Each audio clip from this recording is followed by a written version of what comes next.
Today I'm going to show you my InEar monitoring system.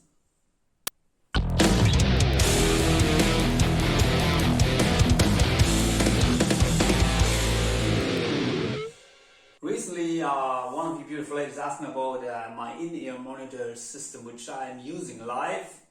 So yeah, of course I can show you what I'm using. So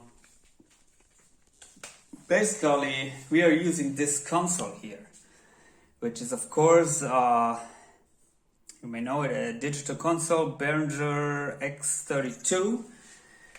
And what we have is there's one channel, which is here in this case, which is my monitor mix.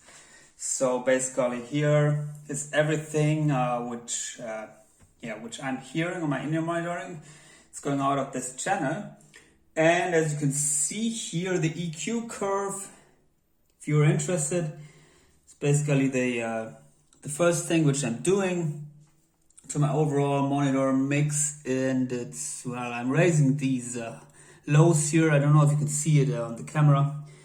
It's around 150 Hertz. I applied a low cut, but with a very with this slope, it's not that stall. And other than that, here I'm taking out a little bit of the 2.8K, and I'm cutting the highs at 8K. Yeah, so that worked for me.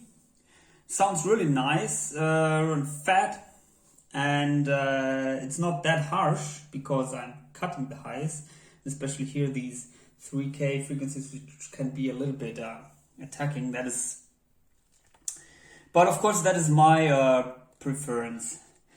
And as far as the actual monitoring goes, or maybe the next thing, which maybe you cannot see here, let me take this out, is this is the wireless which I'm using, which is the Xvive, I think U2 or something, yeah, U4.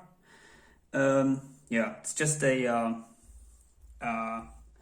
wireless receiver. No, it's a transmitter in this case. And you have here six channels which you can choose from. It's a 2 gig, I think, yeah, frequency range, and it has line level and auxiliary level. One is a little bit louder, and you have power and mute here, and yeah, this thing here for charging it with a USB cable. And the receiver is this one. So here you can also adjust, of course, the volume and the channels. 6 channels you could choose, so you can use more of these systems in your group. Also, you have the battery flashlight there, and it's very small, so very handy. Yeah. And what I'm also using are these earplugs here, which are, just a moment, which are the Shure, I think SE215. They're about 120 euro, I think. And what is very nice is you can remove the cable here. I don't know if you can see it, but I don't want to do it now. But in case the cable is broken, you can just buy a new cable. These things come with different, I don't know how they are called. They're absorbing a lot of the tone. In the past I was using more or less the in-ears, which were just made for my ear, so fit perfectly. But then I bought these stock things, which are not tailored to my ear, but the result is more or less the same. They're absorbing very much of the background noise, and they're very comfortable also. Because the thing is, some of these things, they are very, well, you get pain in the ears because they're too hard or too big, but these are really comfortable. And then, yeah. So I'm really happy that I found these. And yeah, that's it basically what I'm using. Also what I do sometimes is I'm using this one here, which is basically a stereo cable, and then here this little box which you can connect to your earplugs, and you can yeah, you're wearing this basically. It has a volume control. So there's the non-wireless alternative, and if I use this, I'm going directly here in the headphones output. Of course, I could also go to the XLR output of the channel. So if you don't want or you cannot use wireless, then you can use this box. This is the Behringer, non-powered, so no battery. There's also another version which needs a battery, which delivers a little bit more power, but this is enough for me. It's really, yeah, I've never had any problems.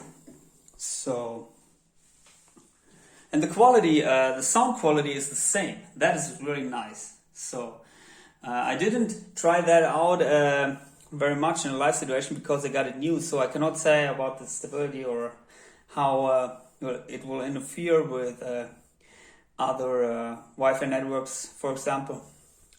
But I would check that out. But other than that, I'm really happy with this cheap InEar system, and I can definitely recommend it. So if you're not sure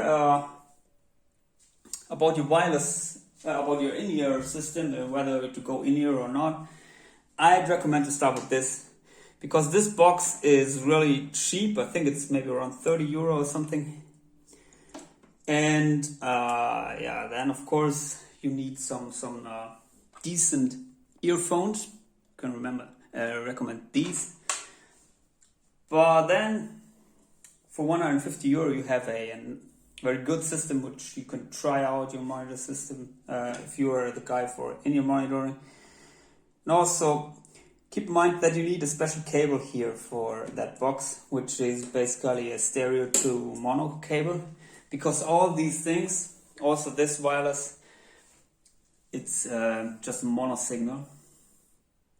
If you have a problem with the mono signals for in-ear, then yeah, maybe these things are not the right choices for you. But I don't have a problem with that, and I can definitely recommend to try that out, even if it's mono, if you are not sure about using in-ear monitors. Yeah, and also keep in mind that you don't need to run the exact same mix then that is going to front of house. So what I personally do is also here. Now you can see this is the mix that is going to front of house, and if I push this button, then you will see the mix which is going to my InEar channel. That's a little bit different, as you can see. So yeah, and also these things, what is really annoying sometimes are these highs and lows, especially the highs. So yeah, keep an eye on that and maybe turn them down a little bit. So I hope this helps you, and there's enough information about my in-ear monitoring system. If you have any questions, then please post them in the comment section below. Yeah, otherwise, see ya.